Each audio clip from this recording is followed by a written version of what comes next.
Her hands trembled as she held the ultrasound images, tears streaming down her face. "I need to tell you something. It's not one baby," she whispered, placing his hand on her belly. "We're having 3.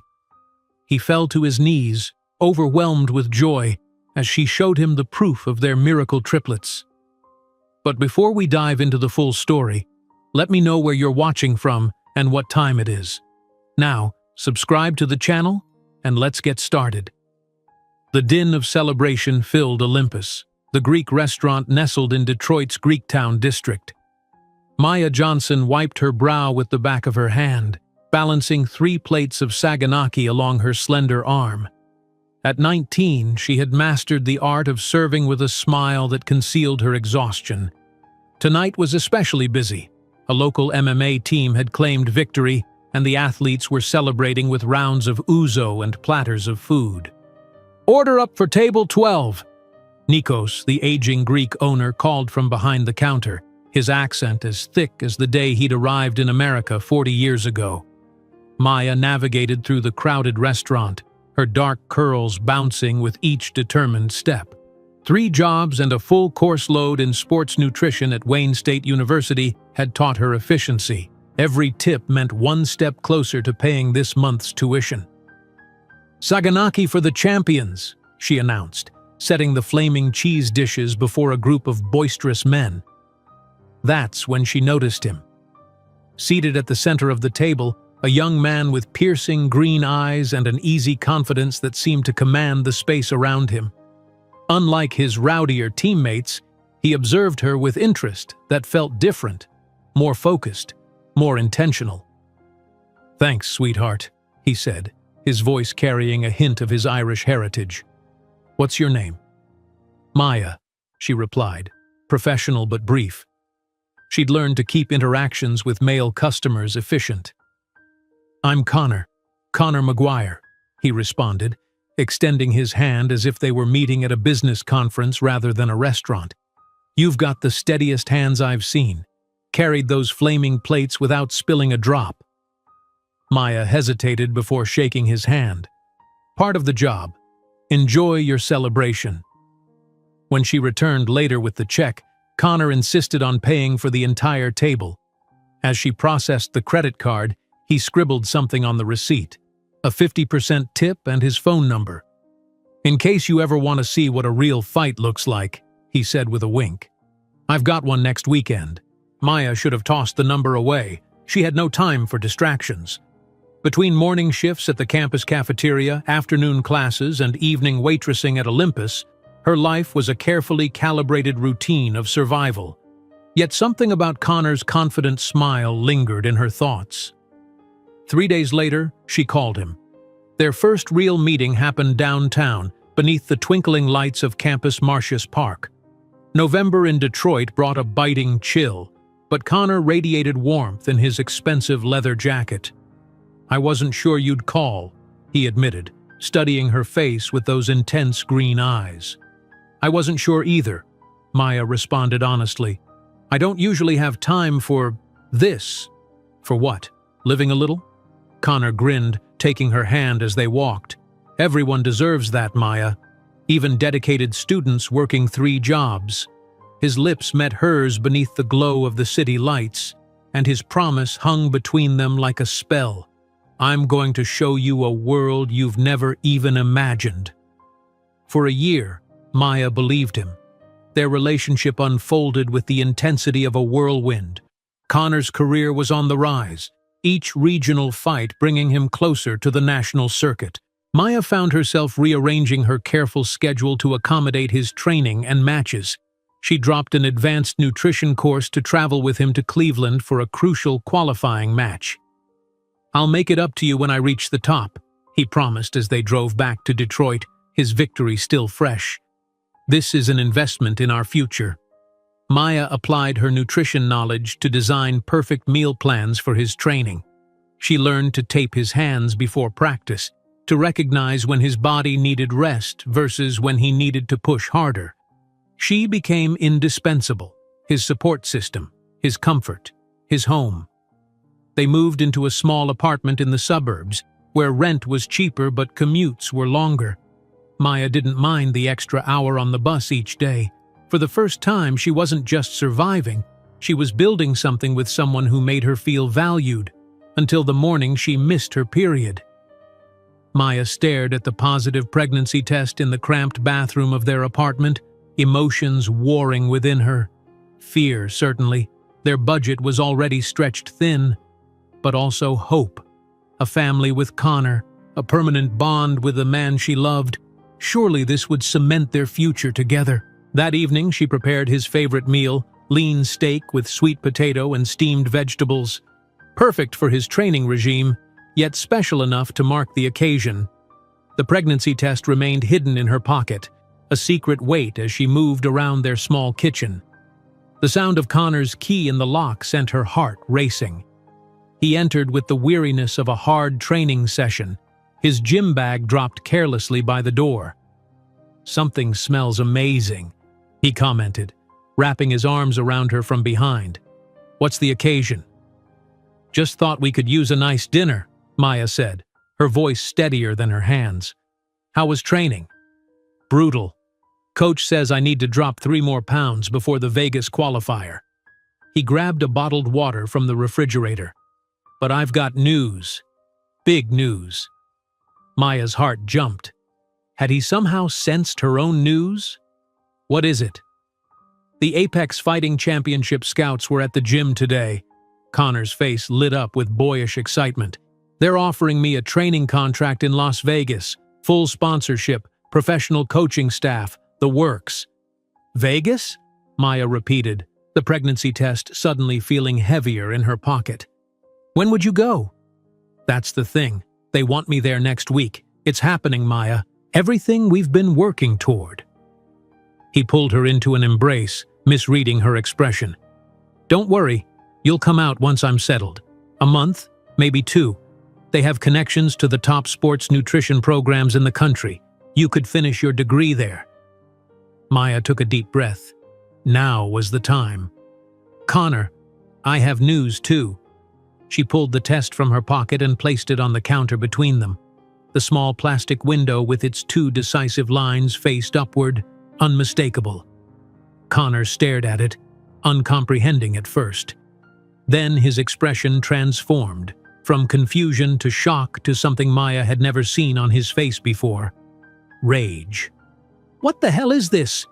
His voice was dangerously quiet.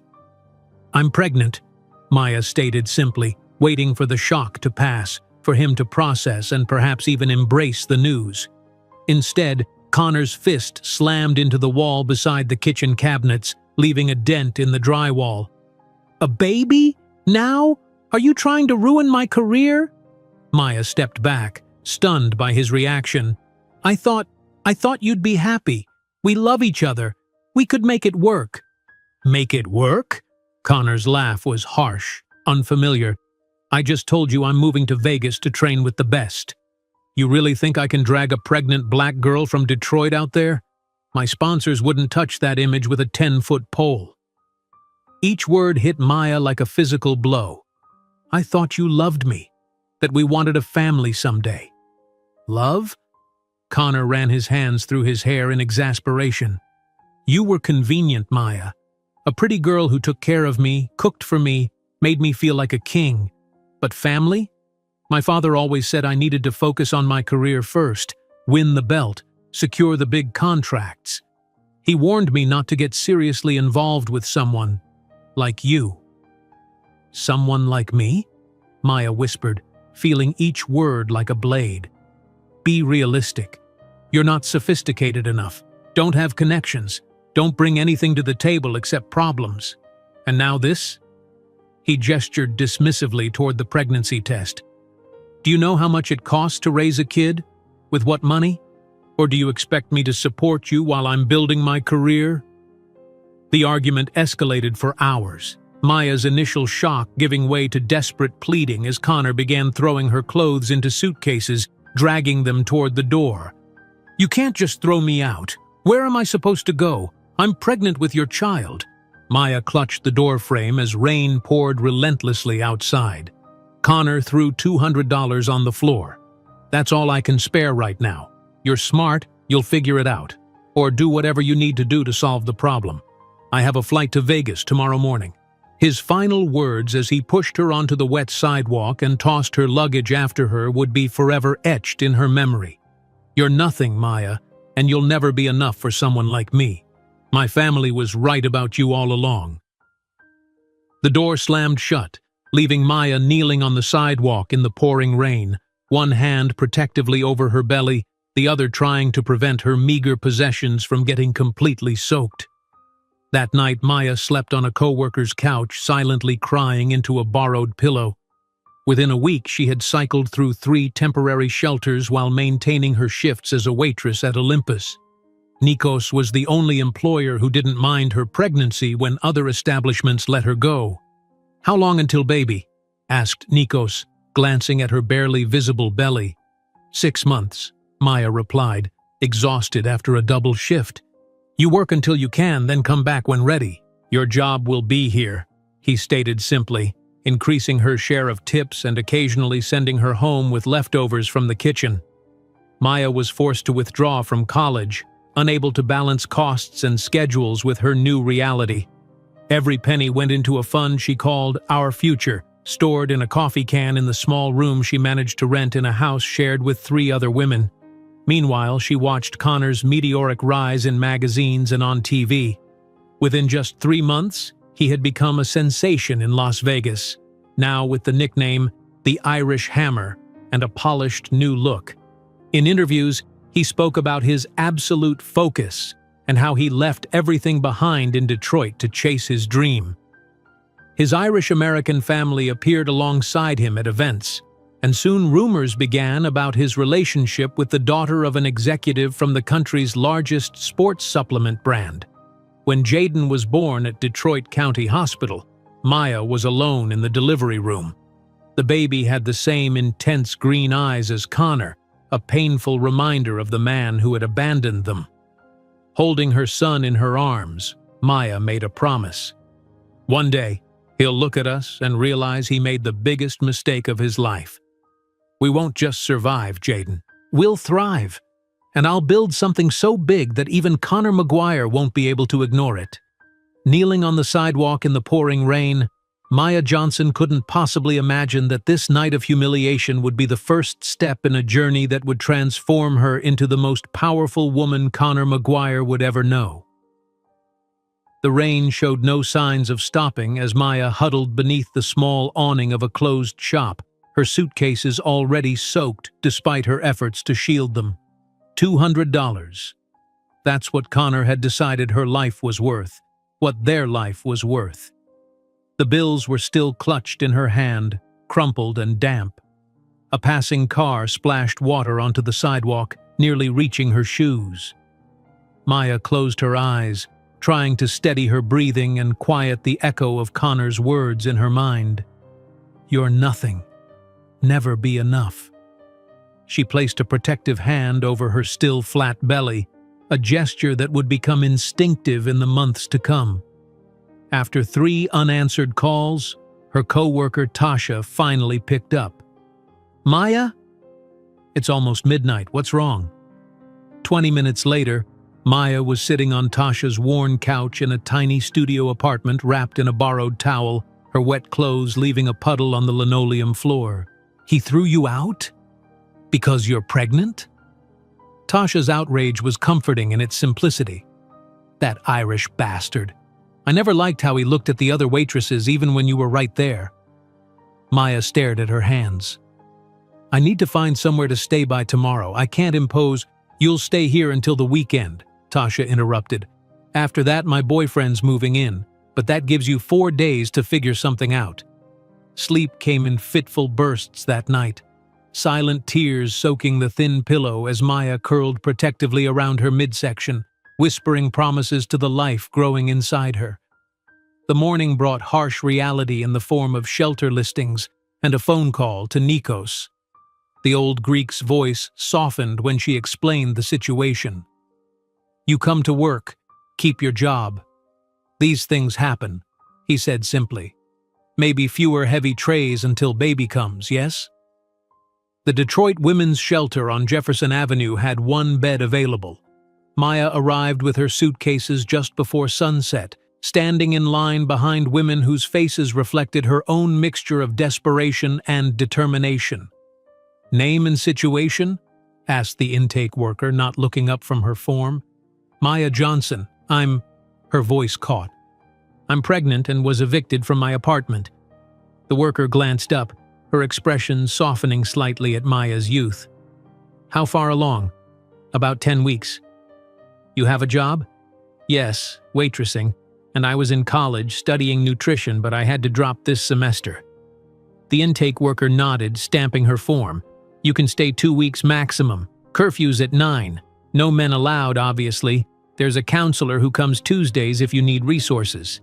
The shelter room held 6 bunk beds, most already claimed by women whose possessions were stored in plastic bins beneath the frames.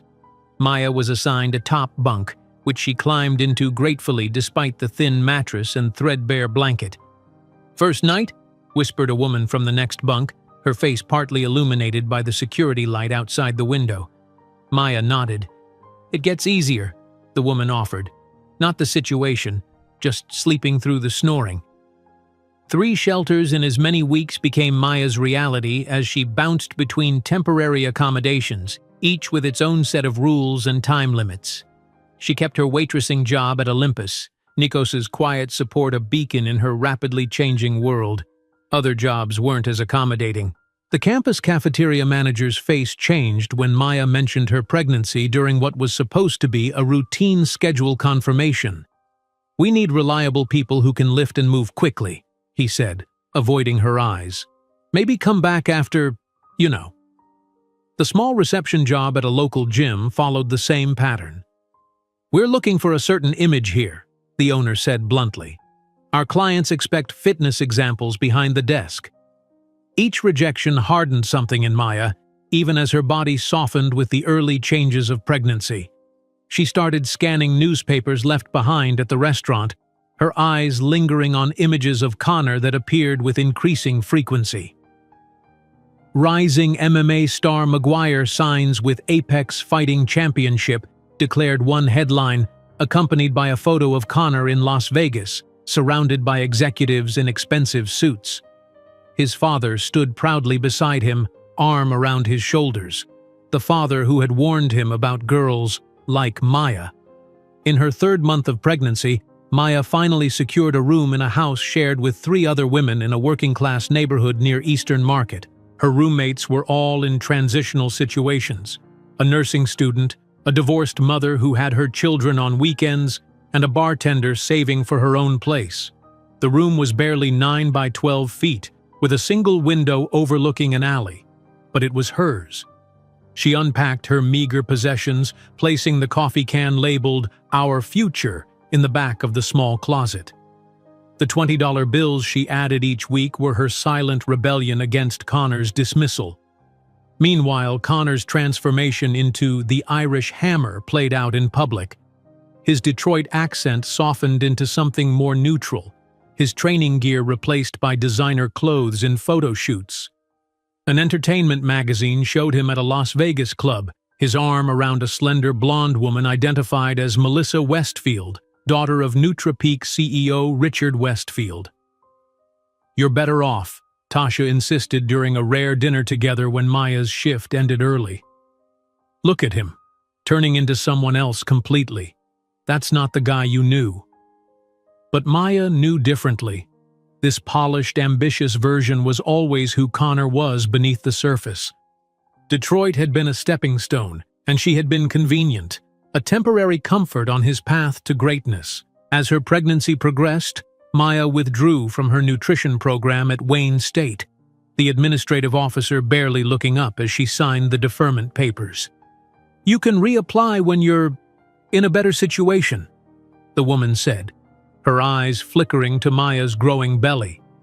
The medical bills started accumulating after her first prenatal visit, the clinic's financial counselor explaining apologetically about insurance limitations and payment plans. Maya listened, nodding mechanically, adding another column to her careful budget spreadsheet. "No, the father won't be involved. became her standard response to intake questions, the words becoming easier with repetition, even as they carved a hollow space inside her. Nikos began sending her home with paper bags of leftover food, spanakopita, moussaka, containers of avgolemono soup. "For the baby," he would say gruffly, waving away her thanks. "Greeks know growing babies need good food." When a customer left a pregnancy book with a generous tip, Maya read it cover to cover by flashlight after her roommates were asleep, memorizing developmental stages and preparing for a journey she would travel alone. The first time she felt the baby move, a flutter like butterfly wings beneath her ribs, Maya was carrying a tray of drinks to a table at Olympus. She froze momentarily, a hand instinctively moving to her stomach. "You okay?" asked a concerned customer. "Yes," Maya replied, suddenly smiling. "Yes, we're perfect." That night, she talked to her unborn child for the first time, whispering plans and promises as she rubbed cocoa butter on her stretching skin. On a cold January morning in her 7th month, Maya saw the cover of Sports Illustrated at a convenience store. Connor, shirtless and triumphant after his first major victory, arms raised with the headline, "The Hammer Strikes, McGuire Dominates in UFC Debut." The same day, her landlord announced a rent increase starting next month. Maya's water broke 3 weeks early during a slow afternoon shift at Olympus. Nikos drove her to County Hospital himself, cursing Detroit traffic in Greek and English. He squeezed her hand before leaving her at the emergency entrance. "You call when baby comes. I bring food." 18 hours of labor followed, each contraction a wave Maya rode alone. The delivery room nurses were kind but busy, their momentary comforts insufficient replacements for a partner's steady presence. "Just one more push," urged the doctor, his face masked and professional above the sterile drapes. When they placed Jaden on her chest, his eyes were squeezed shut, his tiny fists clenched against the bright new world. But when he blinked them open briefly, Maya saw what she'd both hoped for and dreaded, Connor's intense green eyes, now reproduced in miniature. "Hello, Jaden," she whispered, the name she'd chosen months ago finally belonging to someone real. "It's just you and me, but we're going to be amazing." In the quiet of her hospital room, holding her sleeping son while dawn broke over Detroit's skyline, Maya made her vow. One day, he'll look at us and realize he made the biggest mistake of his life. We won't just survive, Jaden. We'll thrive, and I'll build something so big that even Conor McGuire won't be able to ignore it. While Conor McGuire celebrated his first nationally televised fight, he had no idea that the woman he had abandoned was planting the seeds of an empire that would one day make his own seem insignificant. The first night in her new apartment, Maya placed Jaden's second-hand crib near her bed, close enough that she could reach out and touch him during the midnight feedings that punctuated her brief moments of sleep. The apartment was a generous description for the single room with attached bathroom she'd managed to secure in a rundown building on Detroit's east side, but after months in shelters and shared houses, it felt like a castle. Her castle. Their castle. 4 hours, she whispered to herself as she set her alarm for 4:30 in the morning. 4 precious hours of sleep before her first shift at Olympus began at 6. Maya's new routine quickly solidified into a grueling rhythm. She would rise before dawn, prepare bottles for Jaden's day, kiss his sleeping forehead, and drop him at Sunshine Community Daycare, a subsidized facility that opened early for working parents. By 6, she was tying her apron at Olympus, serving breakfast to early risers and downtown workers, her smile professional despite the bone-deep exhaustion. "You look tired, girl," Nikos commented one morning, sliding a plate of eggs and toast toward her during her brief break. "Eat. Babies take everything from their mothers. Milk, sleep, energy. You must replace what he takes." After her morning shift ended at 2, Maya would rush to Performance Plus Gym, where she'd secured a part-time position as a receptionist. The owner had hired her despite her situation after she demonstrated her knowledge of sports nutrition though he scheduled her mainly during off-peak hours when fewer members would see her behind the desk. "You're lucky I'm giving you a chance," he reminded her frequently. "Most places wouldn't hire a single mother with no experience."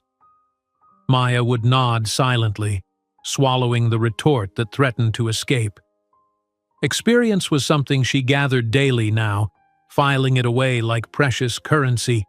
Between shifts, she would pick up Jaden, shower him with kisses to make up for the hours apart, then drop him with Mrs. Garvey, an elderly neighbor who watched him during Maya's evening work. This third job was less formal, developing recipes for natural supplements in her kitchen, applying the knowledge from her interrupted nutrition studies. Mrs. Garvey would often peer curiously at the containers of powders and herbs that Maya carefully measured and mixed. "What exactly are you making, dear?" she asked one evening as Maya prepared her workspace on the tiny kitchen counter. "Recovery supplements," Maya explained, measuring protein powder. "Natural alternatives to the chemical-filled products athletes use. And people buy these?" "Not yet," Maya admitted. "But they will." While Jaden slept in his crib, Maya would stay up until midnight or later, studying nutrition videos on free library computers, taking meticulous notes, and experimenting with formulations. Sleep was a luxury she allowed herself only when absolutely necessary, usually collapsing into bed around 1 in the morning for those precious 4 hours before the cycle began again. Her room gradually transformed into a combination nursery and laboratory. One wall was decorated with colorful alphabet cards for Jaden's development. The other held carefully organized shelves of ingredients and handwritten formula notes. A small desk rescued from a curb supported her second-hand laptop, purchased with 3 months of carefully saved tips. 6 months into this relentless routine, Maya received a phone call that would change everything. "Maya? It's Sophia from Olympus. Nikos had a heart attack. He's at Detroit Medical Center." The hospital corridors seemed endless as Maya rushed to Nikos's room, Jaden balanced on her hip. She found the old Greek man looking diminished against the white hospital sheets, tubes and monitors surrounding him like strange technological vines. "You should not bring baby to hospital," were his first words upon seeing her. "Too many germs." Maya's eyes filled with tears of relief. "If you're still giving orders, you must be okay." Over the next week, Maya visited daily, often during her brief windows between jobs. She noticed immediately that the hospital food was entirely unsuited for a man recovering from a cardiac event. Processed meats, refined carbohydrates, and barely a vegetable in sight. On her third visit, she studied his untouched lunch tray with critical eyes. "This won't help you recover." "Hospital food," Nikos shrugged weakly. "What can you do?" The next day, Maya arrived with a stack of carefully labeled containers. "Mediterranean anti-inflammatory diet," she explained, opening the first container to reveal a vibrant Greek salad with extra virgin olive oil, followed by baked fish with herbs and lemon, and a side of legumes rich in fiber and protein. "You cook this? With baby and 3 jobs?" Nikos looked both touched and concerned. "I also added a special supplement," Maya explained, showing him a small container of powder. "It's a blend I developed, plant proteins, antioxidants, and natural anti-inflammatories." Nikos eyed it suspiciously but trusted Maya enough to try. Within a week of her special meals and supplements, his color had improved dramatically, and his doctors noted unexpected improvements in his cardiac markers. "Whatever you're doing, keep it up," said Dr. Andrew Peterson during his rounds, glancing from Nikos's chart to Maya with newfound interest. "His numbers have improved significantly in just a week." After Nikos was discharged, Dr. Peterson approached Maya in the hospital lobby. "What exactly are you giving him besides the food?" Maya explained her supplement formula tentatively, expecting dismissal from the medical professional. Instead, he listened with increasing interest, occasionally nodding or asking technical questions that surprised her. "Where did you study nutrition?" he finally asked.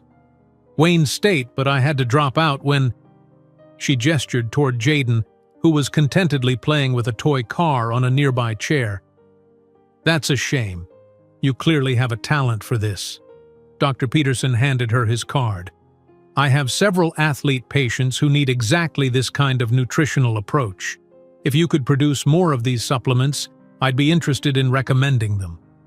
For the first time in nearly 2 years, Maya felt a flicker of professional validation. Not just survival, but possibility. 2 weeks later, Nikos called Maya into his office at Olympus. On his desk sat a cashier's check for $5,000. "I cannot give this to you," he said, seeing her confusion. "You must take it." "Nikos, I can't. Consider it investment. You gave me back my health." His tone brooked no argument. "Dr. Peterson tells me your supplements could help many people. You need proper equipment, ingredients in bulk." That evening, as Jaden played in his portable playpen, Maya sat on her bed with the check in hand, tears streaming down her face. Not tears of desperation this time, but of tentative hope. $5,000, a fortune to someone who counted pennies for diapers. With Dr. Peterson's guidance and Nikos's investment, Maya secured access to a community kitchen at Eastside Baptist Church, available during off hours when not used for community meals. She purchased basic equipment and ingredients in bulk, developing her first professional line of supplements. On a warm spring morning, as she carefully measured ingredients while Jaden played nearby in his playpen, Maya faced her first business decision: what to name her fledgling company. Johnson Nutrition didn't feel right. It was the name on Jaden's birth certificate, but it carried no emotional weight for her. Her mother's surname, Lewis, belonged to a woman who had drifted in and out of Maya's life until disappearing completely when Maya was 16. Maya's eyes fell on the single photograph she kept on her makeshift desk, her grandmother, Evelyn Evans, standing proudly outside the Detroit factory where she'd worked for 30 years. Grandma Evans had been Maya's rock, the woman who taught her that education was the one thing no one could take away. She had died during Maya's first year of college, leaving Maya truly alone in the world until Jaden arrived. "Evans Nutrition," Maya said aloud, testing the sound. Jaden looked up at her voice, offering a gummy smile. "What do you think, little man?" "Evans Nutrition it is." The first batch of Evans Nutrition supplements emerged from that church kitchen in carefully labeled containers, each one representing countless hours of research and development. Maya delivered the initial orders to Dr. Peterson's patients personally, explaining usage instructions with the confidence of someone who believed completely in her product. As she placed the first payment, a check for $350, into the coffee can now relabeled Evans Nutrition, Maya felt something shift inside her. The future she glimpsed was no longer just about survival. It contained ambition, purpose, and the sweet promise of vindication. The first pots of Evans Nutrition supplements, produced in a community kitchen by a determined single mother, gave no indication that, in a decade, they would become part of a billion-dollar brand that would make Conor McGuire choke on his own pride. 3 years after that fateful rainy night, Maya's modest apartment had become a sanctuary of possibility. While still small, it offered something precious: a separate bedroom for Jaden, now a curious 3-year-old who spent hours arranging colored blocks into intricate patterns that surprised even his daycare teachers.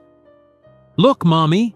Jaden exclaimed one morning, pointing to a tower he'd constructed with mathematical precision, blocks arranged by both color and size. Maya smiled, kneeling to examine his work despite the clock ticking toward her morning shift. "That's incredible, baby. You're so smart." Their new home, while far from luxurious, represented a milestone in Maya's careful ascent from desperation.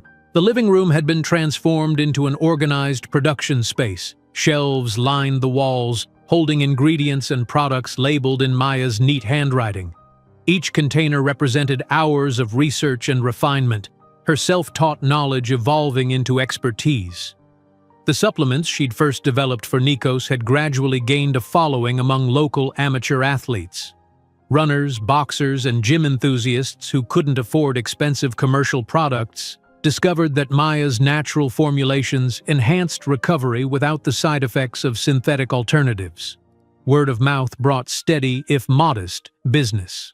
Maya had reduced her workload to just the restaurant, dedicating more time to Evan's nutrition while maintaining the stable income her family needed.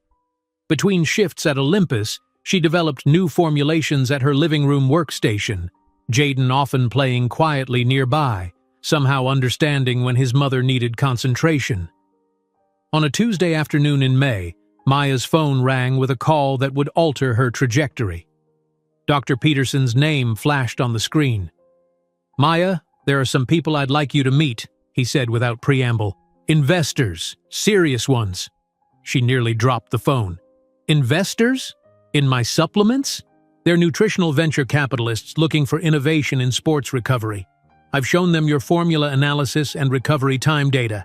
They're impressed." His voice carried unmistakable excitement. "They want to meet tomorrow at 4. That night, after tucking Jaden into bed, Maya stood before her bathroom mirror, rehearsing her presentation. Evan's Nutrition represents a revolutionary approach to athletic recovery, she began, then shook her head. Too stiff. She tried again and again until exhaustion forced her to sleep. The following afternoon, Maya dropped Jaden with Mrs. Garvey and arrived at the downtown office building 15 minutes early, clutching her worn portfolio containing meticulously documented formulas and customer testimonials. She'd worn her only business attire, a navy pantsuit purchased from a thrift store and carefully tailored to hide its age. The conference room intimidated with its floor-to-ceiling windows and gleaming table.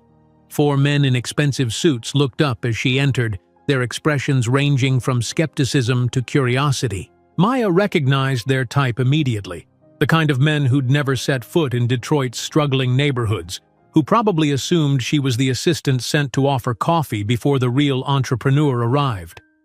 "Gentlemen, this is Maya Johnson, the founder of Evan's Nutrition," Dr. Peterson introduced, emphasizing her title. Maya straightened her shoulders and extended her hand with a confidence she didn't entirely feel. "Thank you for your interest in my company." For 15 minutes, they asked standard questions about her background and business model, their tones politely dismissive. Then Maya opened her portfolio and began explaining the biochemistry behind her formulations. The energy in the room shifted as she detailed molecular structures and absorption rates with the precision of a seasoned scientist. "You developed these formulations yourself?" asked the oldest investor, removing his glasses. "Without formal training?" "I completed 2 years of nutritional biochemistry before circumstances forced me to leave school," Maya replied evenly. "I've continued my education independently, focusing specifically on natural anti-inflammatories and protein synthesis." One investor, James Wilson, had remained silent throughout the presentation. Now he leaned forward. "I'd like to try your product personally. My recovery time after training has been problematic lately." 2 weeks later, the same group reconvened. Wilson entered the room with a different energy, sitting directly across from Maya. "I've been taking your post-workout formula for 12 days, he began. "My recovery time has decreased by 30%. My trainer is asking what I'm using." He looked at his colleagues. "This is different from anything on the market." The negotiation that followed was intense but respectful. By evening's end, Maya had secured an investment of $250,000 in exchange for 30% of Evan's Nutrition. Her hands trembled as she signed the contract, the enormity of the moment washing over her. That night, she sat on the edge of her bed, staring at the check. Not $5,000 this time, but a sum that could transform her business from a small-scale operation into a legitimate company. Tears of relief and possibility streamed down her face as she watched Jaden sleep peacefully, unaware that his world had just expanded dramatically. Within months, Maya had enrolled in evening nutrition classes at Wayne State, determined to complete the education that had been interrupted. Her professors quickly noted her unusual intensity and practical knowledge that surpassed many of her classmates. Ms. Johnson approaches nutritional theory from a refreshingly applied perspective. Her metabolic processes professor commented during a faculty meeting, "She's already implementing concepts that most students only understand theoretically." With the investment capital, Maya leased a small commercial space in an affordable industrial area, converting it into a basic laboratory with essential equipment. The space wasn't impressive, concrete floors, fluorescent lighting, and second-hand furniture, but it represented legitimacy and growth. Her first hire was Sophia Chen, a recent chemistry graduate whose innovative thesis on natural compounds had impressed Maya during a university job fair. When Sophia arrived for her interview, she found Jaden coloring quietly in a designated corner of the lab, a small lab coat with junior scientist embroidered on the pocket hanging nearby. "Most labs want me to work with artificial additives and fillers," Sophia explained during their conversation. "Your focus on natural compounds is where the future is heading. I want to be part of that." As Evan's nutrition slowly expanded, Maya occasionally caught glimpses of Connor's rising career. A local commercial for a Detroit gym featured him prominently, his image more polished and produced than the fighter she'd known. His accent had been carefully neutralized, his training gear replaced with branded apparel. One morning, reading the sports section of the Detroit Free Press while Jaden ate breakfast, Maya spotted a small article announcing Conor McGuire's regional championship win. She turned the page decisively, focusing instead on an article about nutritional trends in professional sports. The company's breakthrough came unexpectedly. DeAndre Williams, a Detroit Pistons forward recovering from a hamstring injury, was dating a cousin of one of Maya's restaurant customers. After hearing about the supplements, he visited the small laboratory out of curiosity. "The team doctors said I'd be sidelined for 8 weeks minimum," Williams explained, examining the facility with interest. "I'm willing to try anything that might speed that up." 4 weeks later, Williams returned to play, performing at 90% of his pre-injury metrics, a recovery timeline that raised eyebrows throughout the organization. When asked about his surprisingly quick return by a local sports blogger, he credited a small Detroit company with revolutionary supplements. The blog post, titled "Local Nutritionist Behind Pistons Forward's Miraculous Recovery," brought the first media attention to Evan's nutrition. Maya handled the interview with natural confidence, explaining her philosophy.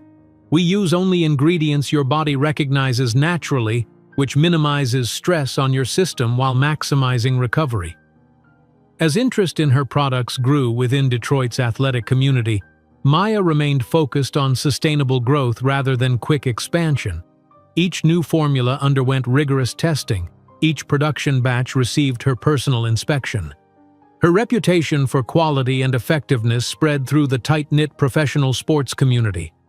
On a warm summer evening, after receiving her first order from a collegiate rowing team, Maya and Jaden celebrated with a simple picnic in Belle Isle Park.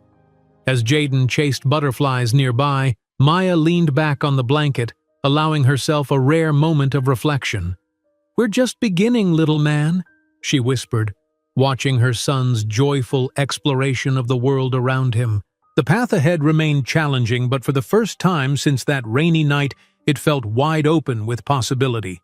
While Conor McGuire celebrated his first national contract with a sports equipment brand, he had no idea that the insufficient girl from Detroit was quietly building the foundations of a revolution in the industry he merely represented. The dawn light spilled through the auditorium windows as Maya adjusted her graduation cap, the tassel swinging gently with each movement.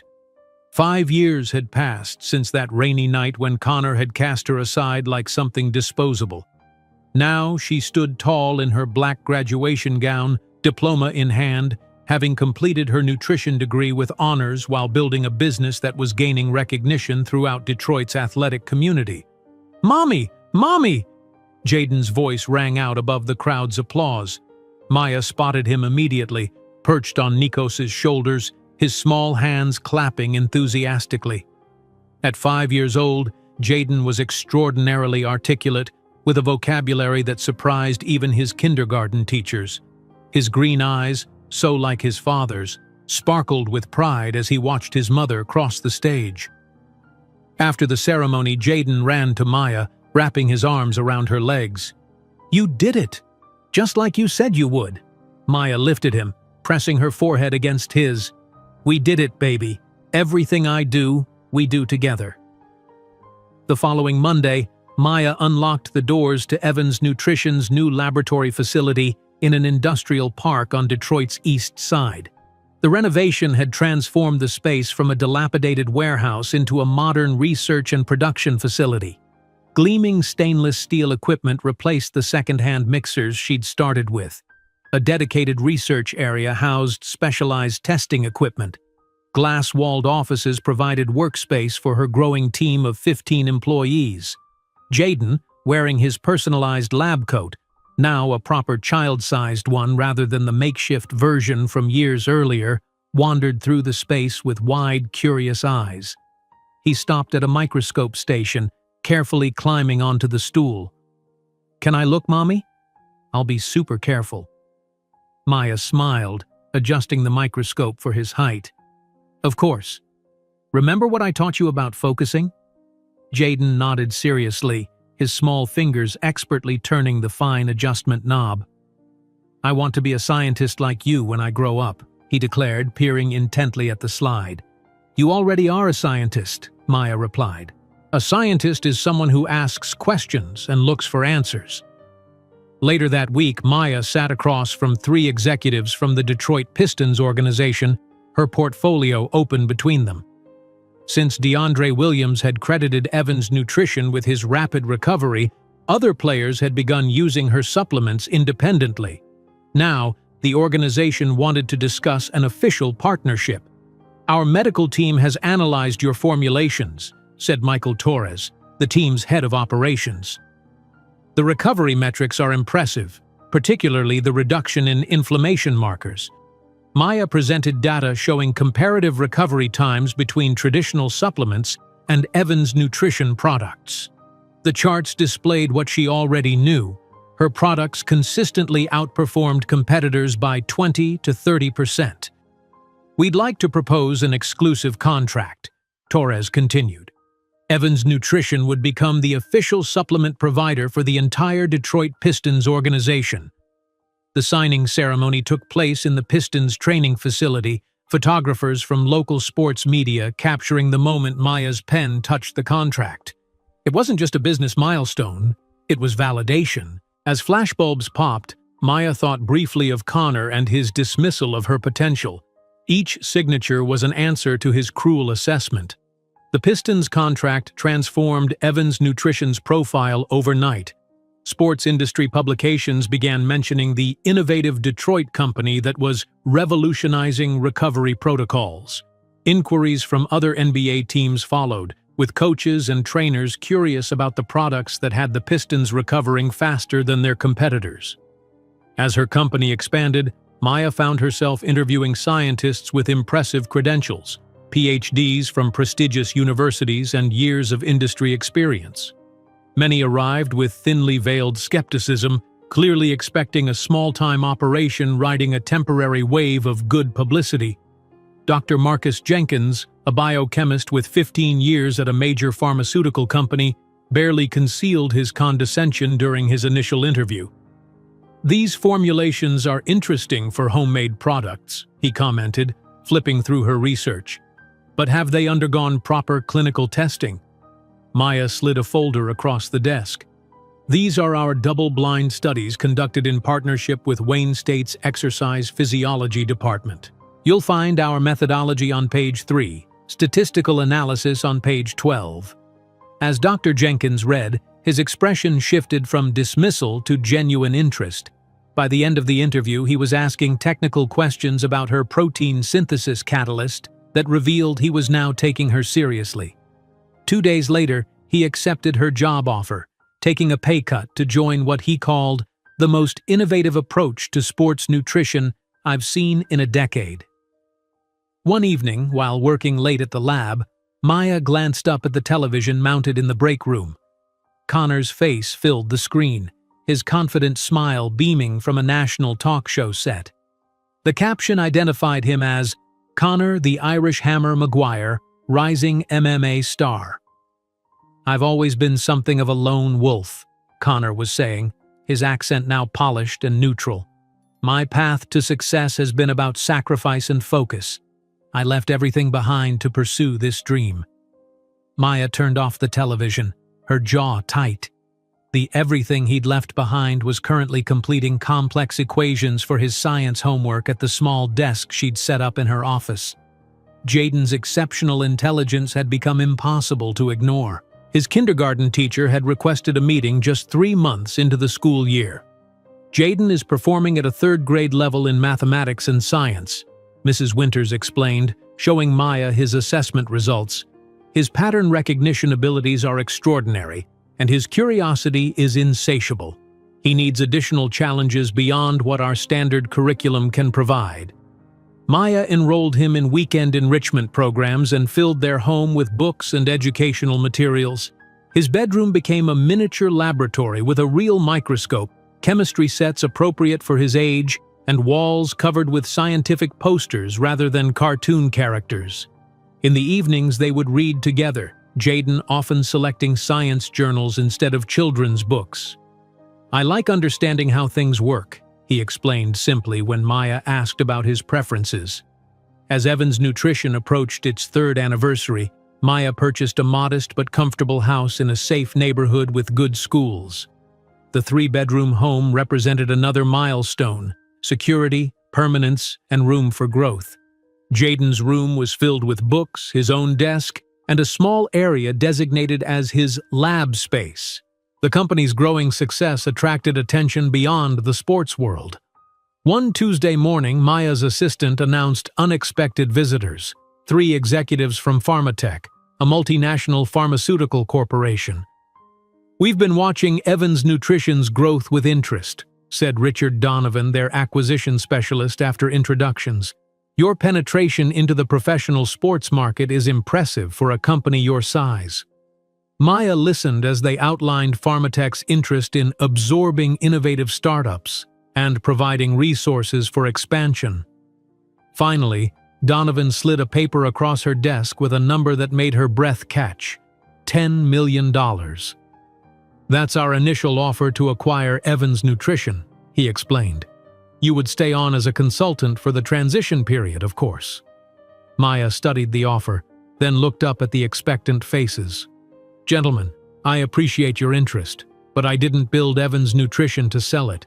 I built it to transform the industry." The executives exchanged glances, clearly unprepared for rejection. "Perhaps you should take some time to consider. This is a generous offer for a company your size." "My decision isn't about the amount," Maya replied firmly. "It's about vision. Your company has a history of acquiring natural product lines, then gradually replacing key ingredients with synthetic alternatives to improve margins. That's fundamentally opposed to our mission." After they left, Maya stood at her office window, watching their expensive car pull away. The validation of their offer confirmed what she already knew: Evans Nutrition was becoming a force to be reckoned with. That evening, as she prepared dinner, Jaden's attention was caught by a television commercial featuring Connor promoting his new branded merchandise line. "Mommy, look! It's that fighter again. He's really famous now." Maya turned to see Connor holding up boxing gloves with his signature emblazoned on them. His success was undeniable: championship belts, endorsement deals, television appearances. "Mommy," Jaden asked, his innocent question striking at the heart of something Maya had carefully avoided, "one day, will we be as famous as that fighter on TV?"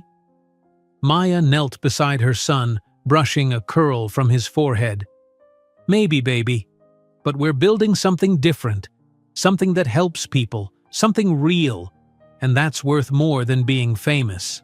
If Connor McGuire had paid attention to sports industry news beyond his own headlines, perhaps he would have noticed that the name Evans was beginning to appear in conversations about the same elite athletes who endorsed his products.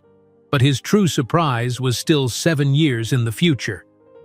The elegant black gown swirled around Maya's ankles as she accepted her MBA diploma, the culmination of 3 years of night classes and weekend study sessions while simultaneously building her company. At 8 years old, Jayden stood in the audience, his phone raised high to capture the moment, pride evident in his posture. Dr. Maya Evans, the dean announced, emphasizing her academic title, Master of Business Administration with specialization in entrepreneurial leadership. Later, as they celebrated with ice cream, their tradition for significant milestones, Jayden scrolled through the photos he'd taken. "These are perfect for the company newsletter, Mom. The team will be proud." Maya smiled at her son's business acumen. Even at 8, he understood the importance of sharing personal accomplishments with their growing corporate family. "When did you get so professional, little man?" "I'm not little anymore," he reminded her with the seriousness only children can muster when asserting their maturity. And Evan's nutrition isn't little either. He was right on both counts. 8 years after Connor had thrown her out into the rain, both Jayden and the company had grown beyond anything Maya could have imagined during those desperate early days. The following morning, Maya parked her Tesla Model S, her one significant personal indulgence, outside the Evans Nutrition corporate campus. The former industrial warehouse district had been transformed under her ownership. What once stood as abandoned manufacturing buildings now gleamed with modern architecture, the Evans Nutrition logo visible from blocks away, a beacon of revival in a neighborhood many had written off. Inside, the reception area welcomed visitors with living walls of plants used in their formulations, a physical manifestation of their commitment to natural ingredients. Maya greeted security guards and receptionists by name as she made her way to the executive floor, Jayden keeping pace beside her, his tablet already open to review the day's schedule. "You have the executive meeting at 10, lunch with the research team at noon, and a call with the Toronto office at 2, he reminded her, swiping through her calendar with practiced efficiency. "And you have science club after school," Maya countered, tousling his curly hair. "Don't forget to be a kid sometimes, Jayden." His special lab, as employees called it, occupied a small but fully equipped space adjacent to Maya's office. There, Jayden conducted his own experiments, often contributing valuable insights that the professional scientists overlooked. His natural aptitude for chemistry and biology had blossomed into genuine talent under the mentorship of the Evans Nutrition research team. The morning's executive meeting brought together the diverse leadership team Maya had carefully assembled. Scientists with backgrounds ranging from traditional pharmaceutical research to herbal medicine, marketing experts who understood the competitive landscape, and operations specialists who maintained the company's rigorous quality standards.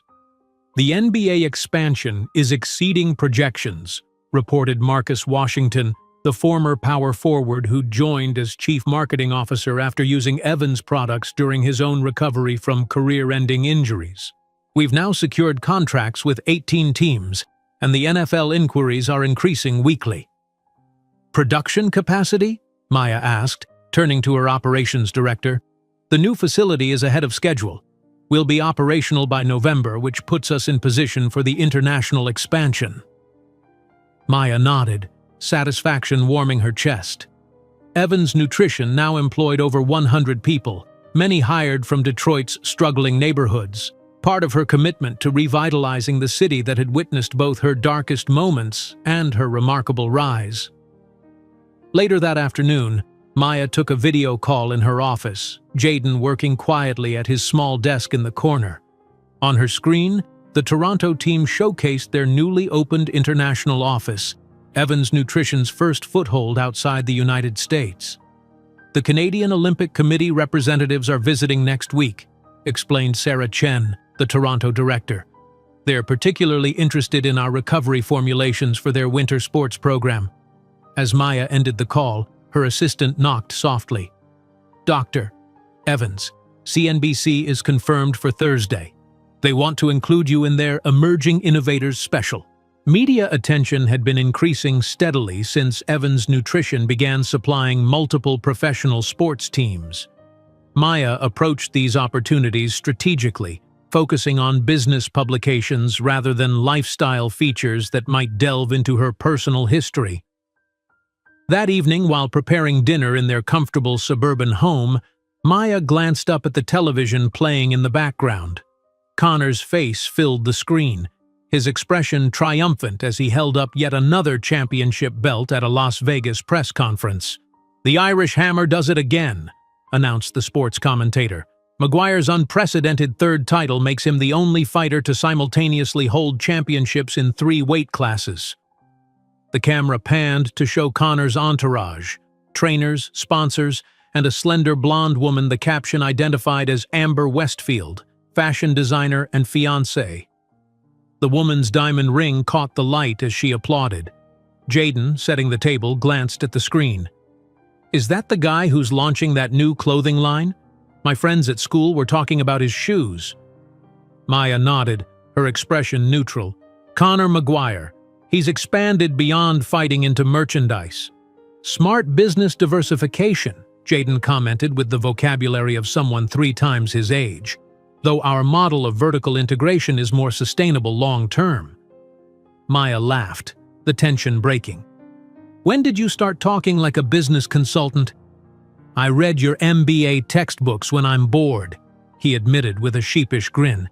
"The case studies are interesting." 2 weeks later, Maya stood before a packed auditorium at Detroit's annual Business Leadership Awards accepting the Entrepreneur of the Year trophy.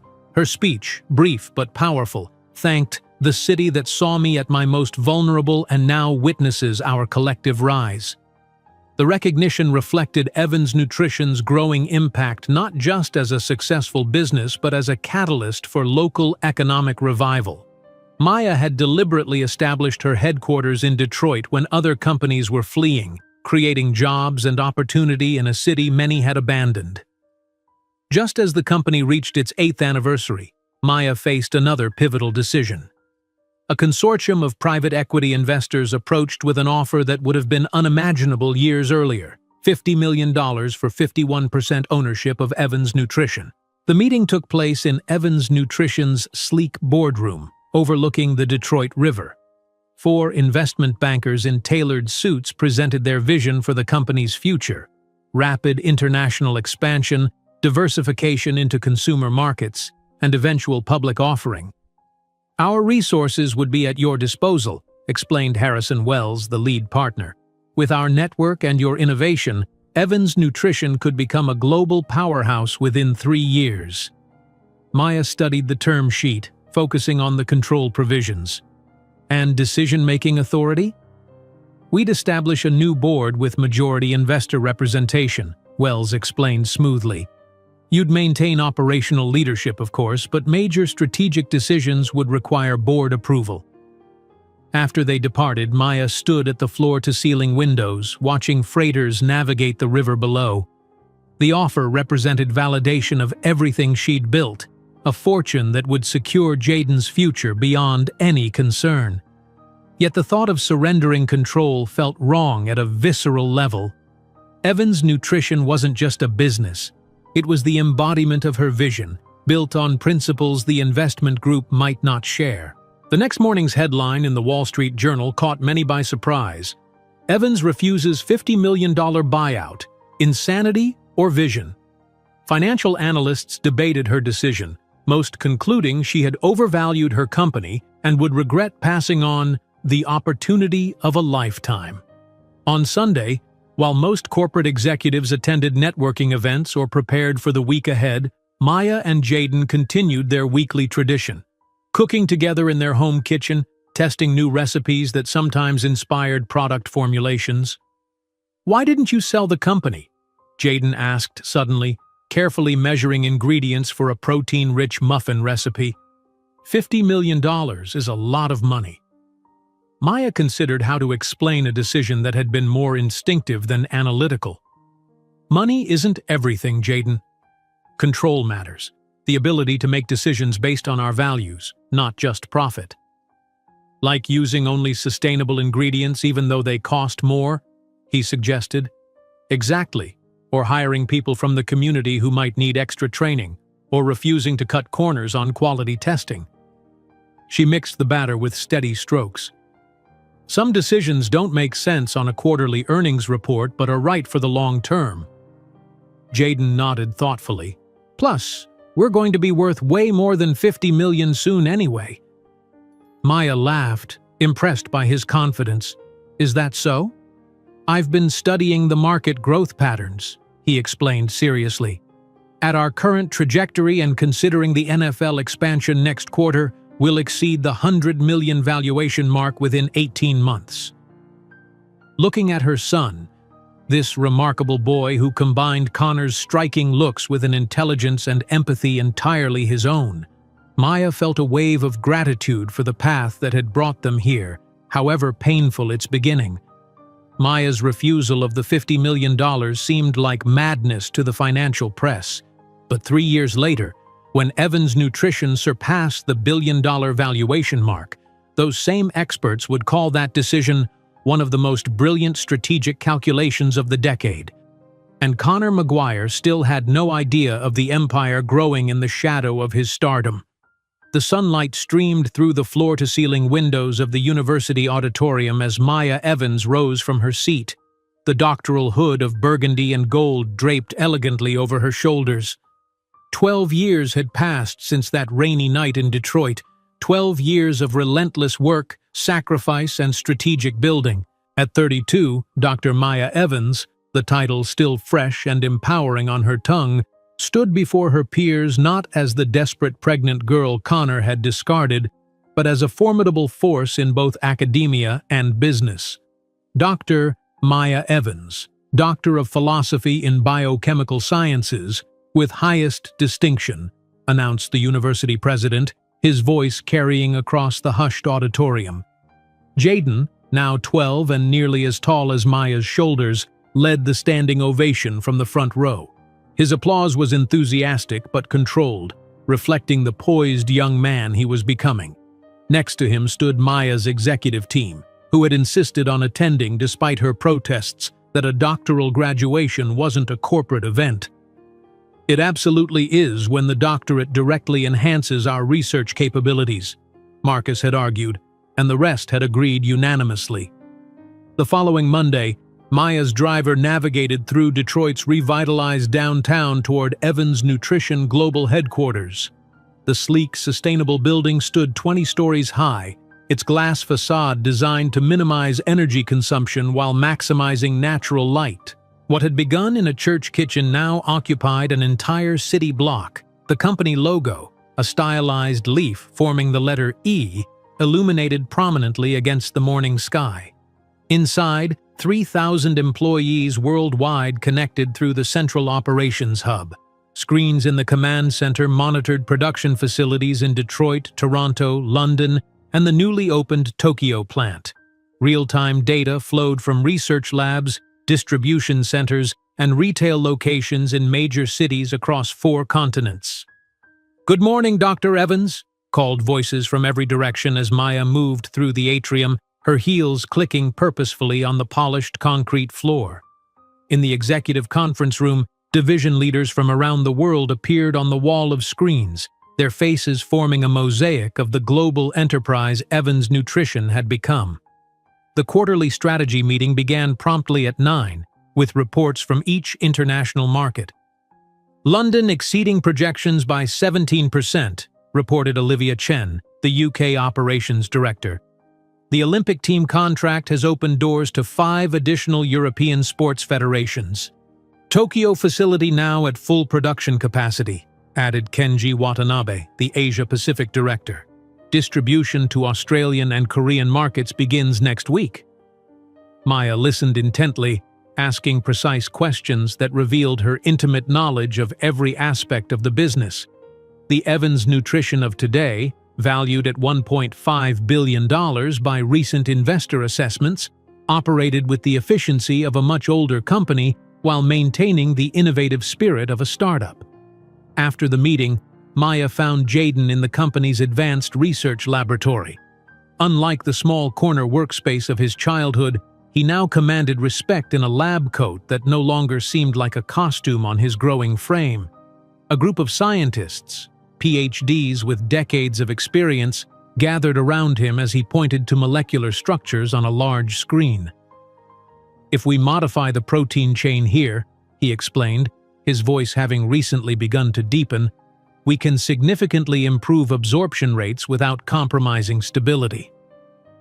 The scientists nodded, taking notes as a 12-year-old directed their research. None showed any sign of condescension. Jayden had earned their respect through demonstrated expertise rather than familial connection. "Mom!" he called out, noticing Maya at the doorway. "We've made a breakthrough on the recovery compound. I think we can reduce inflammatory response by another 20%. Later that afternoon, as Maya reviewed quarterly projections in her office, her assistant knocked softly on the door. "Dr. Evans, the invitation to the World Economic Forum in Davos has arrived. They've requested you as a featured speaker on innovation in health sciences." Maya accepted the envelope, another milestone in a journey marked by increasingly prestigious recognitions. The invitation represented more than personal validation. It was an opportunity to advocate for the natural supplement approach on a global stage dominated by traditional pharmaceutical companies. At home that evening, Maya found Jayden hunched over his laptop, focused intensely on the screen. "What's got you so absorbed?"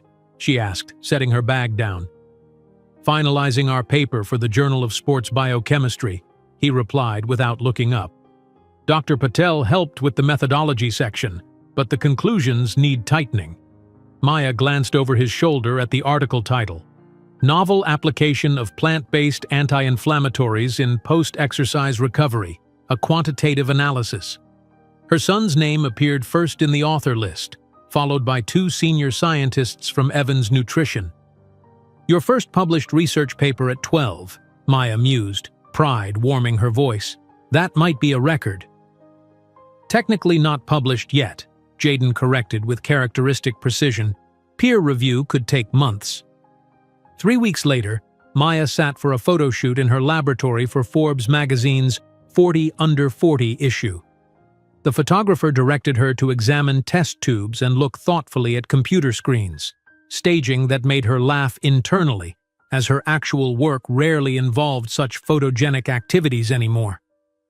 "Tell me about your journey," prompted the journalist during the interview portion. "From nutrition student to building a billion-dollar global company in just 12 years. Maya provided the carefully crafted narrative she'd developed for media consumption, one that emphasized innovation, determination, and strategic growth while neatly sidestepping the personal trauma that had catalyzed her journey. Connor's name never appeared in her public story, existing only as an unnamed obstacle overcome. "Science has always been my true passion," she explained, gesturing to the research facility visible through her office windows.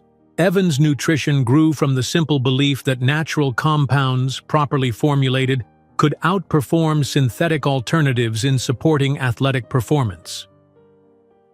That evening, while reviewing international market reports, Maya's attention was caught by a sports news alert on her tablet. Connor McGuire, now 36, appeared on screen looking noticeably older than his years. A knee brace visible beneath his shorts, he announced his retirement from professional fighting following a career-ending injury. "While my time in the octagon has come to an end," he stated, cameras flashing around him, "I'm excited to focus fully on expanding the McGuire Fighting Academy. We currently have facilities in Las Vegas and Los Angeles, with Miami opening next month." Maya studied his face dispassionately. The confident charm remained, but new lines around his eyes suggested the toll of his physically demanding career. The irony wasn't lost on her. While her power and influence grew yearly, his peak had passed, his relevance now fading in the unforgiving world of professional fighting. 2 days later, in a conference room overlooking Central Park, Maya met with her executive team to discuss an unexpected opportunity. The Japanese beverage company Kirin had approached with interest in distributing Evans Nutrition's consumer line throughout Asia. Their distribution network would accelerate our entry into 7 key markets, explained Jonathan Chen, head of international expansion. "The question is whether we want to partner or build our own infrastructure." While the team debated strategy, Maya received a text from Jayden. "Guess what? The journal accepted our paper with minor revisions. Dr. Patel says it's the fastest acceptance he's seen in 20 years. Maya smiled. typing back her congratulations while still following the meeting discussion. Her son's accomplishments now regularly outpaced those of professionals twice his age, his natural aptitude for science amplified by the unique educational environment she'd created for him. That weekend, while most executives were networking at industry events, Maya and Jaden maintained their tradition of Sunday dinner at home. As Jaden expertly chopped vegetables, his knife skills honed through years of laboratory precision, Maya noticed a headline on her news feed. Former MMA champion McGuire struggles with academy expansion. The article detailed Conor's difficulties securing investors for his Miami location, citing management concerns and increasing competition in the premium fitness space.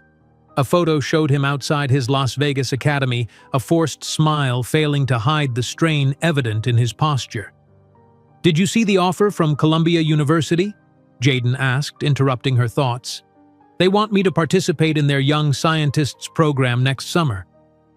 Maya set aside her tablet, focusing on her son, the true success story of her life. "That's incredible, Jaden. Are you interested?" "I think so. Their biomolecular research facility is cutting edge." He added vegetables to the simmering pot with scientific precision. Plus, it would look good for college applications in a few years. As they sat down to dinner, Maya studied her son's face. The perfect genetic blend of her features and Conor's, intelligence and compassion animating what could have been merely striking good looks. In creating Evan's nutrition, she had built something remarkable. In raising Jaden, she had nurtured something miraculous. The contrast between the headlines couldn't be more stark. Evan's nutrition revolutionizes athletic recovery, alongside McGuire fights to maintain relevance. Maya didn't need to follow Conor's struggles to know that her promise from that rainy night had been fulfilled beyond even her ambitious imagination.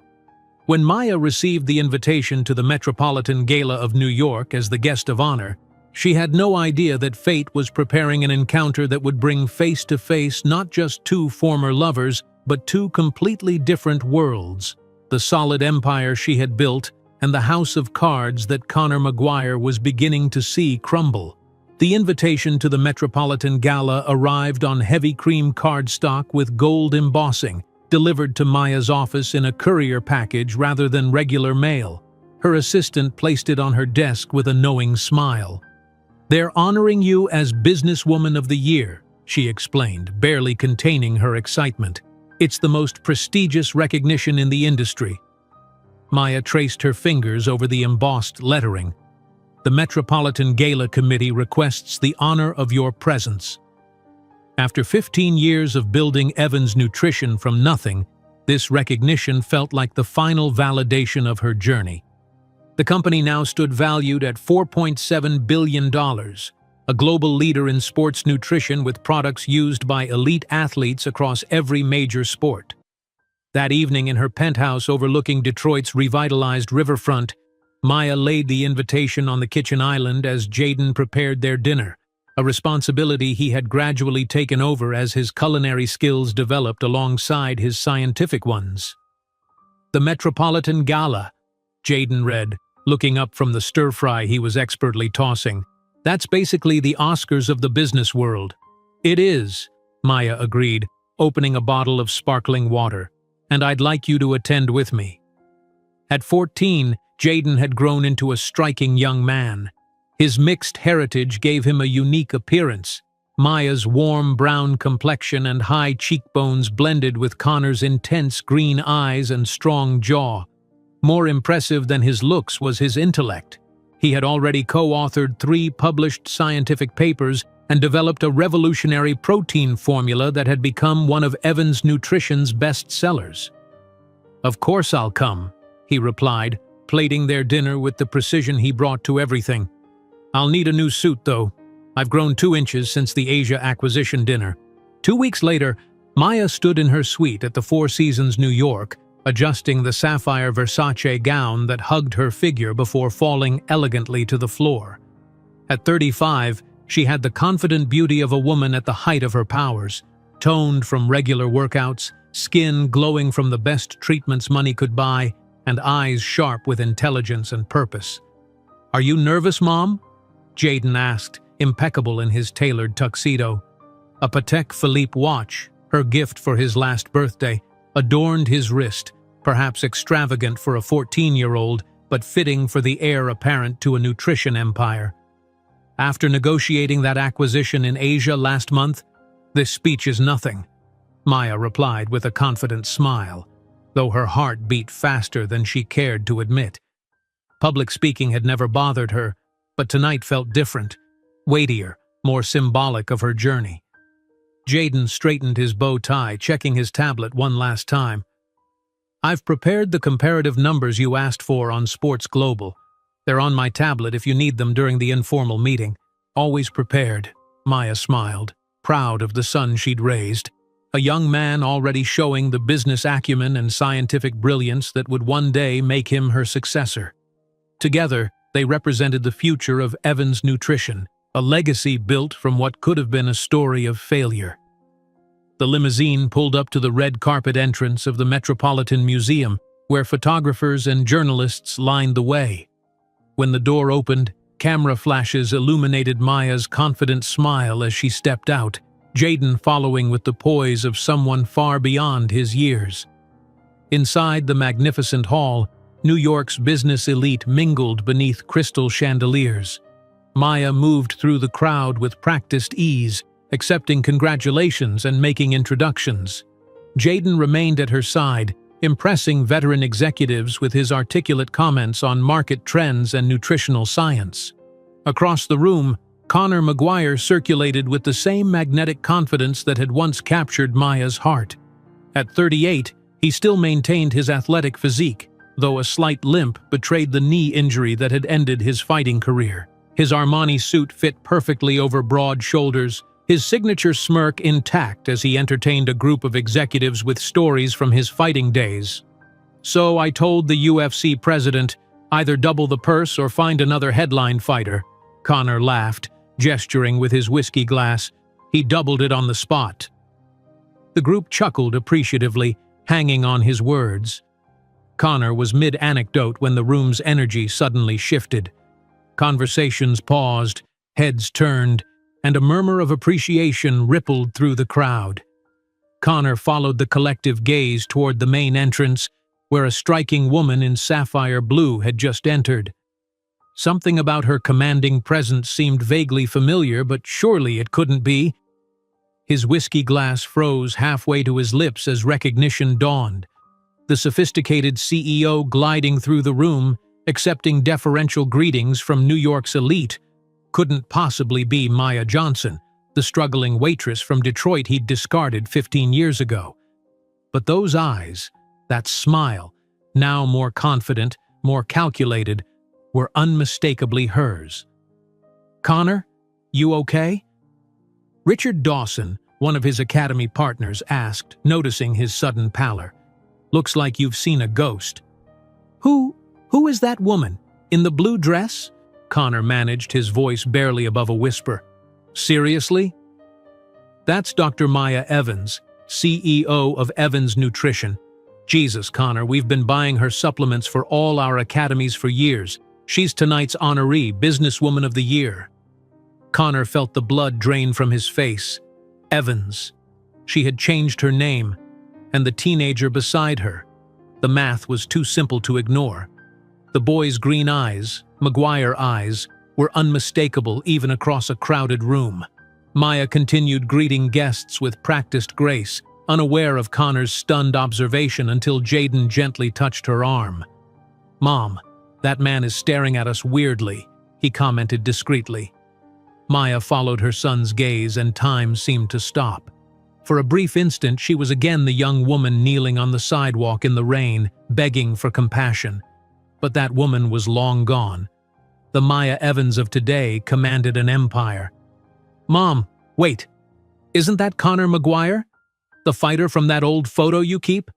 Jaden asked, innocent curiosity in his voice contrasting with the emotional bomb he'd just dropped. Maya recovered her composure in seconds, her face assuming an impenetrable professional mask. "Yes, that's him. An old acquaintance from Detroit." Could we meet him? His training techniques are revolutionary. I'm using some of his methods in my research on muscle recovery. Jaden continued, completely unaware of the tension that had descended. Perhaps later, Maya replied diplomatically. We need to greet the organizing committee first. For the next hour, Maya navigated the ballroom with strategic precision, maintaining maximum distance from Connor while networking effortlessly. He, meanwhile, seemed unable to tear his eyes away, following her every movement like a fighter studying an opponent. The inevitable confrontation came when Maya was called for a photo with the event's major sponsors, which included the McGuire Fighting Academy. Positioned less than 3 feet apart, the air between them crackled with 15 years of unresolved history. Maya, Connor finally spoke, his voice lower and less certain than she'd ever heard it. I had no idea. You look different. Dr. Evans, please, she corrected with a polite smile that didn't reach her eyes. We reserve first names for friends, Mr. McGuire. Photographers captured the moment, oblivious to the palpable tension between the two executives. Is it true Evans Nutrition is being valued at nearly $5 billion? Another executive in the group asked. Impressive for a company that started practically from scratch. I started with exactly $200 to be precise, Maya responded, her eyes fixed on Connor. Sometimes all we need is someone to show us the door to find our true path. The blood drained from Connor's face as he caught the direct reference to the money he'd thrown at her feet that rainy night. When the group dispersed, Connor moved to follow Maya, but was intercepted by Jaden approaching with tablet in hand. Mr. McGuire, I'm Jaden Evans. I'm a huge admirer of your post-training recovery system. Actually, I based my latest research published in the Journal of Sports Medicine on some of your protocols. Connor stared at the teenager, seeing his own youthful reflection mixed with Maya's features. Those eyes, the McGuire eyes that his own father and grandfather shared. You published research? How old are you? He managed to ask. 14. I've been working in the development department at Evans Nutrition since I was 12. My mother believes in hands-on experience from an early age, Jaden replied with evident pride.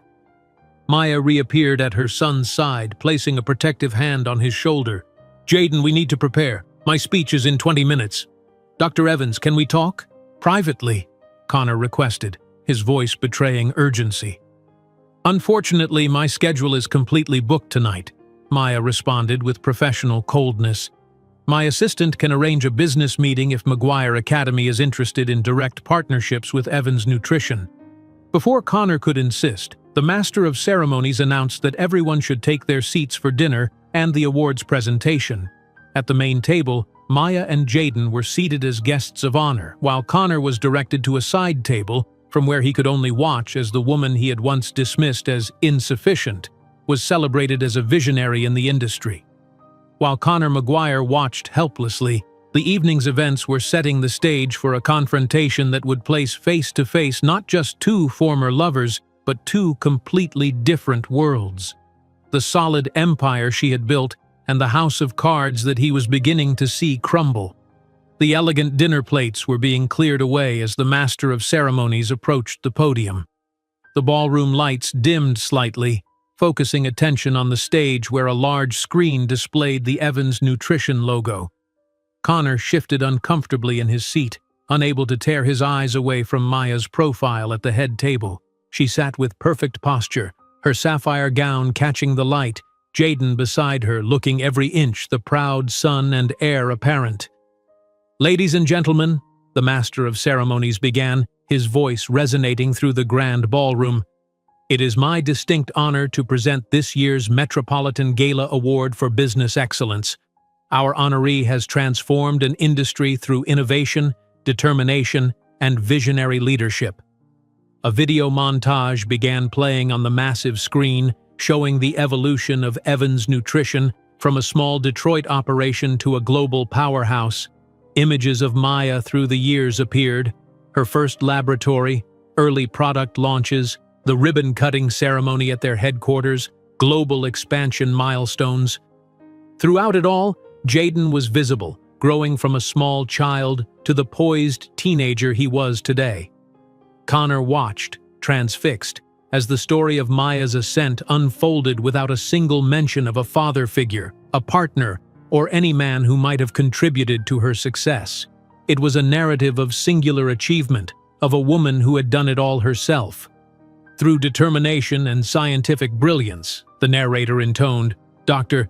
Evans turned $200 into a $4.7 billion empire, revolutionizing athletic performance nutrition while maintaining a commitment to natural, sustainable ingredients.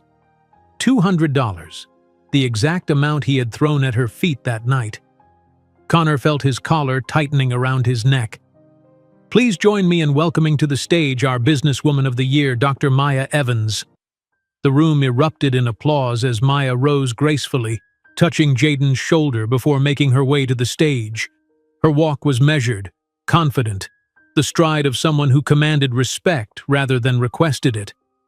As she took her place at the podium, the room fell silent. Connor found himself holding his breath. Gratitude is the theme of my address tonight, Maya began, her voice strong and clear through the microphone. I am grateful for the obstacles I've faced, the doors that closed, the rejections I encountered.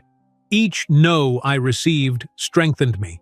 Each person who doubted my capability fueled my determination. Her eyes briefly found Connor's before continuing, the contact so fleeting he might have imagined it. 15 years ago in Detroit, a man told me I would never be enough, that I lacked sophistication, connections, or value. Today, I lead a company valued at $4.7 billion with over 3,000 employees across 4 continents. The ballroom was absolutely silent, every person captivated by the story of overcoming such dismissal to achieve extraordinary success.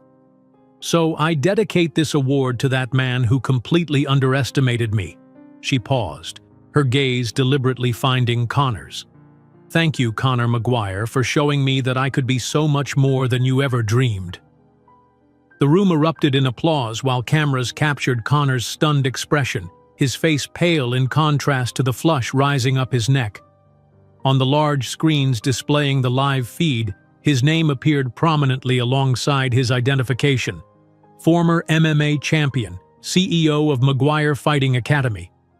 In seconds, press assistants were checking their phones, uncovering the connection between the two executives.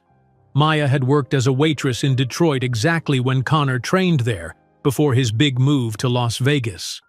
Connor sat frozen, the glass of whiskey before him untouched, as hundreds of eyes darted between him and Maya, the unexpected revelation adding dramatic tension to what was already a prestigious evening. When Maya returned to her table, Jaden looked at her with confusion clouding his features. Mom, what was that? Why did you mention Connor McGuire in your speech? It's a long story, sweetheart. We'll talk about it at home, Maya replied, squeezing his hand reassuringly. Just know that I'm incredibly proud of the amazing person you've become, and that we don't need anyone else besides ourselves. The remainder of the gala passed in a blur for Connor.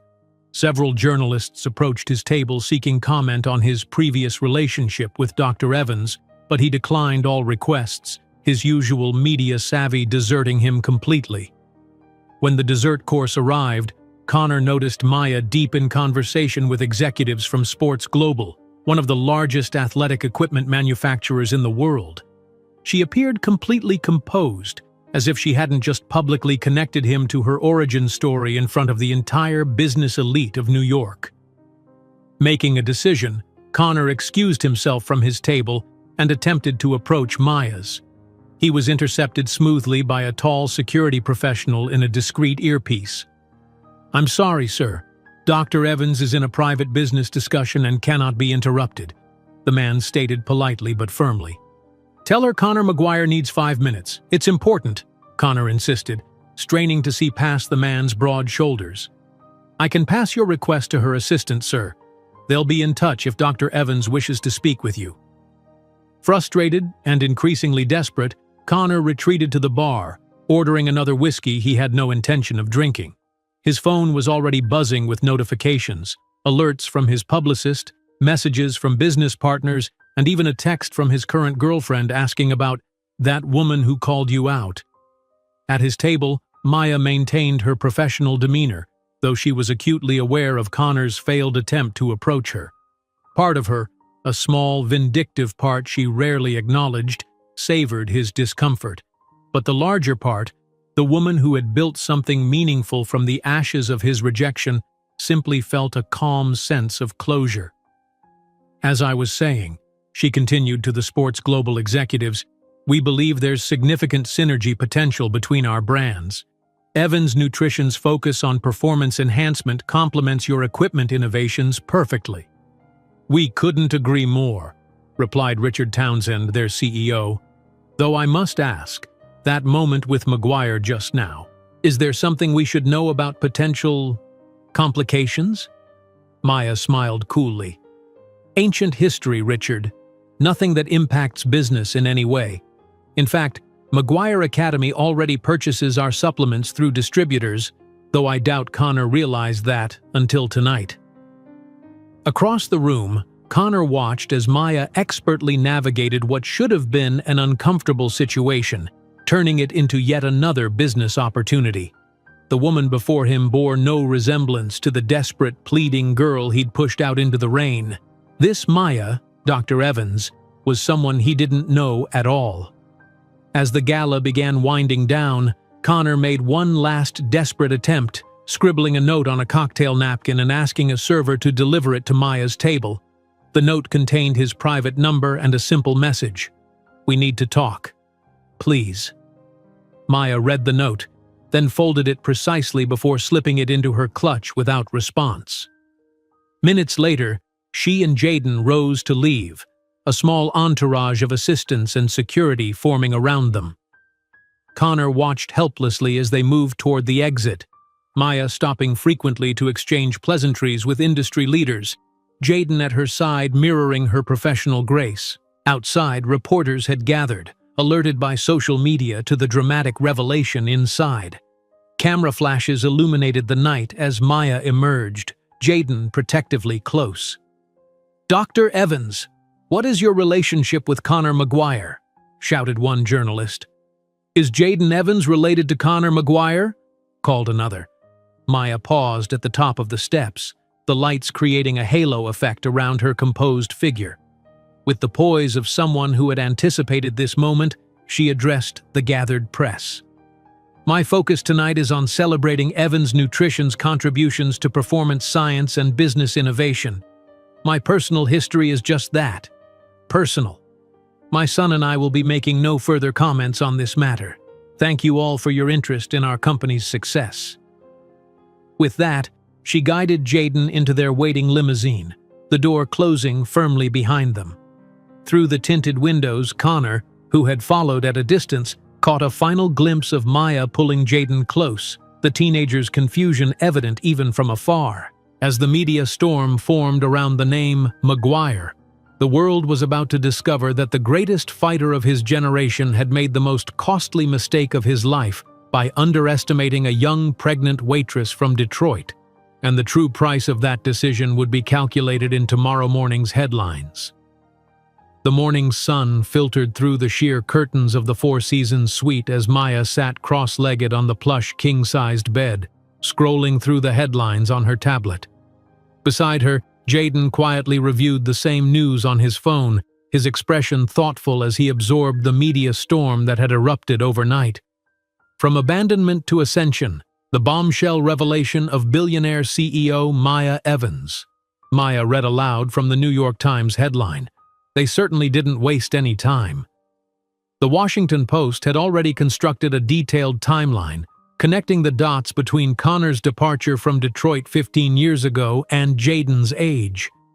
Social media buzzed with side-by-side photos of Jaden and Connor, highlighting their identical green eyes and similar facial structure. So he really is my biological father, Jaden said, more a statement than a question. His voice carried a measured calm that belied the emotional weight of the revelation. And he knew you were pregnant when he left? Maya set down her tablet, turning fully toward her son. The moment she had carefully managed for 14 years had finally arrived, and there would be no more half-truths or gentle omissions. "He knew I was pregnant," she confirmed, her voice steady. "But he chose not to be part of it. He chose his career, which was his right. I chose you, which was mine." "Why didn't you tell me before that he was Conor McGuire?" "Because his name, his fame, weren't important to our story. What mattered was that we built our own family, our own life." Maya reached out, taking Jaden's hand. "I never wanted you to feel defined by his absence or by his rejection." Jaden nodded slowly, processing her words with the same analytical approach he brought to scientific problems. "It makes sense now. Why you kept that old photo, why you changed your reaction whenever he appeared on TV." Maya's phone buzzed incessantly on the nightstand. Her communications director had already issued an official statement confirming that Jaden was Conor's biological son, but emphasizing that Dr. Evans raised her son independently without any contact or support from Mr. McGuire over the past 15 years. In his Manhattan apartment, Conor faced his own media tempest. Overnight, shares in McGuire Fighting Academy had plunged 12% in pre-market trading.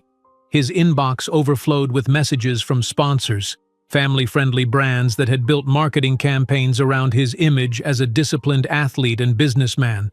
His current fiancée, Amber, the 26-year-old model he'd been dating for 8 months, had already packed her bags before dawn, unable to handle the scrutiny and unwilling to be part of what she called your secret baby drama. "How could you not tell me about this?" she had demanded, throwing clothes into her designer luggage. "I look like an idiot now." "It wasn't relevant," Conor had tried to explain. "It was 15 years ago, before I was anyone." "Not relevant? There's a 14-year-old boy with your eyes plastered across every news site in America." She had slammed the door behind her, leaving Conor alone with the consequences of his past. Desperate for damage control, Conor hired Blackwell and Associates, New York's most prestigious crisis management firm. Their first recommendation was establishing contact with Maya to coordinate messaging. After multiple attempts through official channels, all he received was a formal response from Evans Nutrition's legal department. "Dr. Evans has no interest in personal communication with Mr. McGuire at this time. Any matters related to young Jaden Evans must consider that he is a minor under the exclusive custody of his mother, with no legal paternal recognition. If Mr. McGuire wishes to establish communication with young Evans, this will be considered only upon the express desire of the adolescent himself, respecting his autonomy and emotional well-being."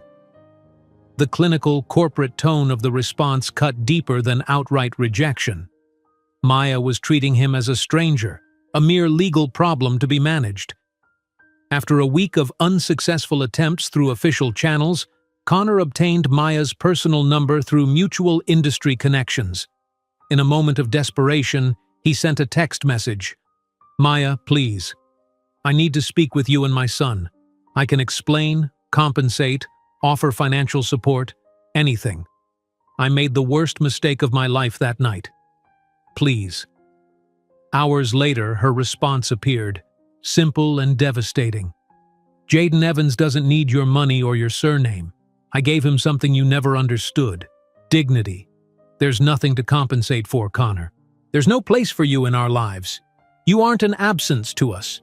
We are complete exactly as we are." Conor stared at the message until his phone screen went dark, the finality of her words sinking in.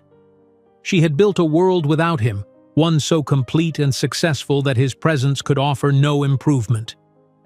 In the days that followed, Conor watched helplessly as the press excavated every detail of his past. Former girlfriends emerged with stories of his self-centered behavior. His own memoir, published after his retirement, was scrutinized completely, with critics pointing out how he had entirely omitted his time in Detroit and any mention of Maya. The contrast between them couldn't be more stark. While Conor's public image crumbled, Maya was celebrated as an icon of resilience. Her story inspired women across the country.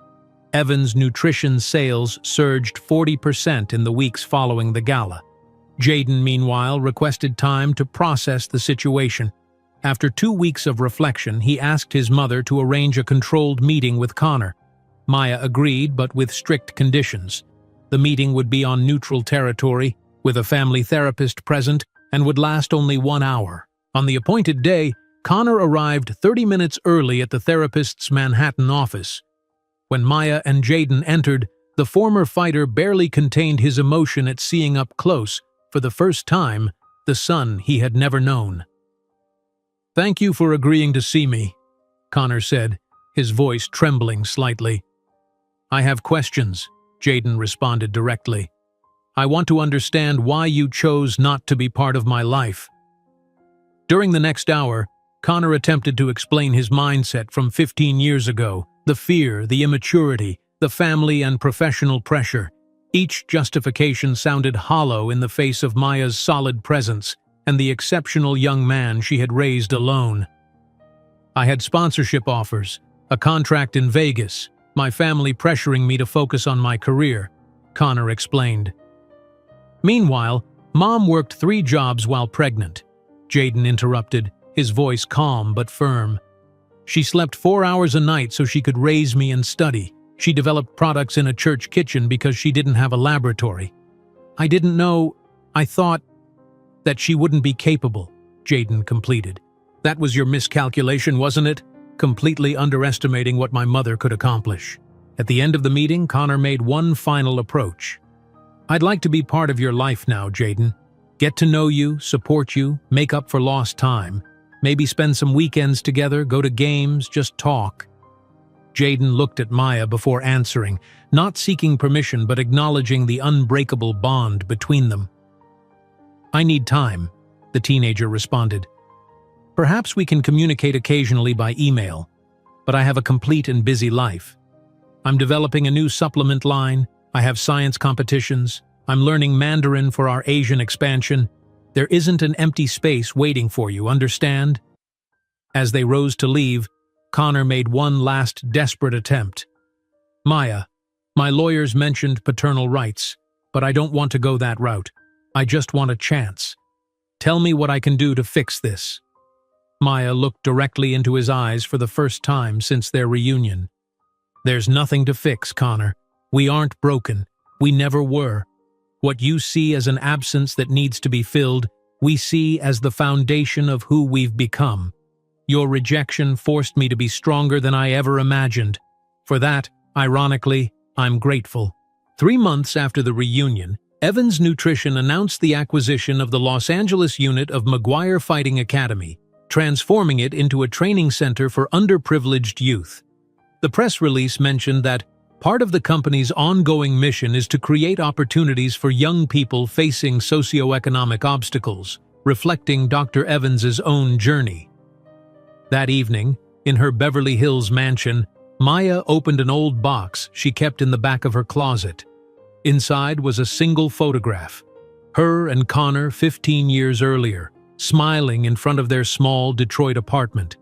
For years, she had kept that photo as a reminder of the pain, the abandonment, the struggle. Now she realized she no longer needed that reminder. With Jaden watching from the bedroom doorway, Maya tore the photograph into small pieces. "Ready to move on?" Jaden asked, understanding the symbolism of her gesture. "Actually, I moved on a long time ago," Maya replied with a serene smile. "I'm just letting go of the last vestige connecting me to the past." Meanwhile, in his increasingly empty Manhattan apartment, Connor watched on TV as Evans Nutrition announced its new international expansion, with Jaden briefly appearing as the young scientist behind a revolutionary line of supplements. The report mentioned that the empire built by Maya Evans was now worth nearly 5 times more than all of Connor McGuire's properties and businesses combined. If you enjoyed today's video, I'm sure you'll love the next one. Don't waste time. Just click on the screen.